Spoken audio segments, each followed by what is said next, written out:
There's a meme that makes the rounds where something bad happens, right? And it's almost like somebody called their shot, like they should have known better, or they say something and then something bad happens. And you've seen the meme. It's this old news clip. And it says, "What are you going to do? Stab me?" Person before they got stabbed. Right. Okay.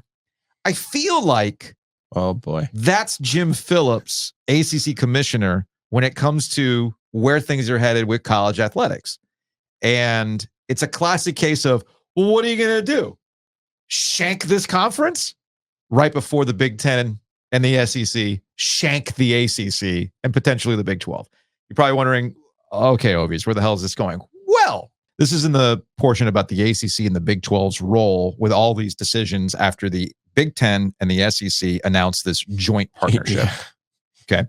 Quote, in an interview with Yahoo Sports, Commissioners Greg Sankey from the SEC and Tony Petitti from the Big Ten underscored the need for the advisory board to be as small as possible to quickly reach solutions for urgent matters, such as the multi-billion-dollar House antitrust lawsuit, the NCAA's new governance proposal, Project D1, and the unsettled recruiting landscape where the NCAA's transfer, name, image, and likeness policies are at risk of being eliminated by the courts.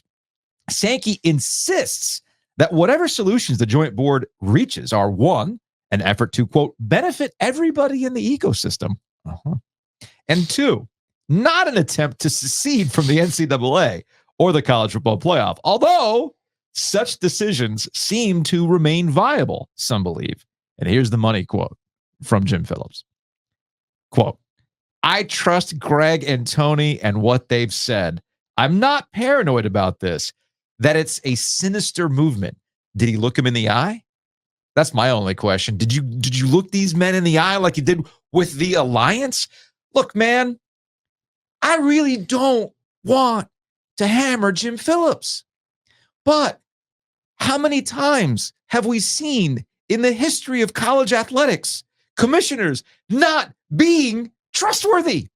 How many times have we seen college presidents of these big institutions all do what's best for them? And every single time there's been some level of, we're all going to work together. We're all in constant communication. We're all looking each other in the eye. We all have what's best for college athletics. What happens, Joe?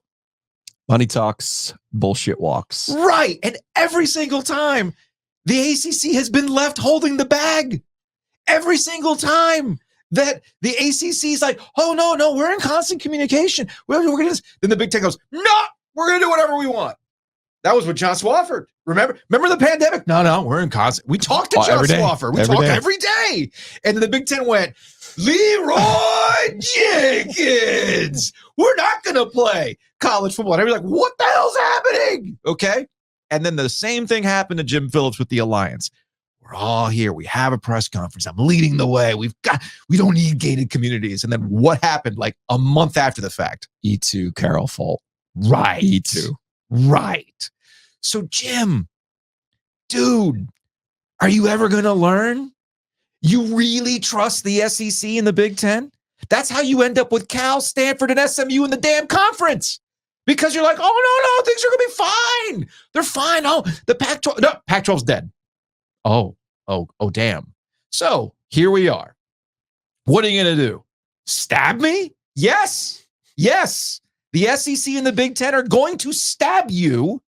And then the ACC is going to be left once again behind. And every single one of these things comes down to revenue, Joe. It all comes down to revenue. The whole reason why we're even arguing about this stuff with the college football playoff is because the SEC and the Big Ten want more of the money, because they feel that with all the teams in the conference and the brands they have in the conferences, they are owed more money of the revenue share than the ACC and the Big 12. That also comes down to the NCAA tournament too, which we'll get to in a second. But come on, man. Come on. Meanwhile, what the ACC is doing under Jim Phillips' stewardship is spending more money lobbying Congress to protect the status quo than any other conference. It's embarrassing. I thought there was a revenue cap, Joe. It's embarrassing. You mean the ACC can spend more than the SEC in something? I was told otherwise. What they have decided to prioritize as a conference is embarrassing.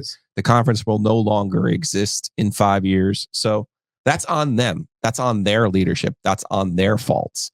And that does start with, like, we're no longer in the blame Swofford protocols. No matter what Florida State says in a court of law, we are no longer in the blame Swofford protocols. We are now squarely in what you just said. There's a pandemic. Oklahoma and Texas decide to leave because of a conniving move by Greg Sankey behind the scenes with Jack Swarbrick. Jack Swarbrick, the Svengali who talked you into adding Stanford and F and Cal, by the way. So wake up and make a decision that's best for you and not some, let's protect the status quo. Oh, no, I trust the Big Ten. Maybe our friend Luke DeCock has this right all along, that this guy is just a sleeper agent from the Big Ten sent to destroy the ACC from the inside.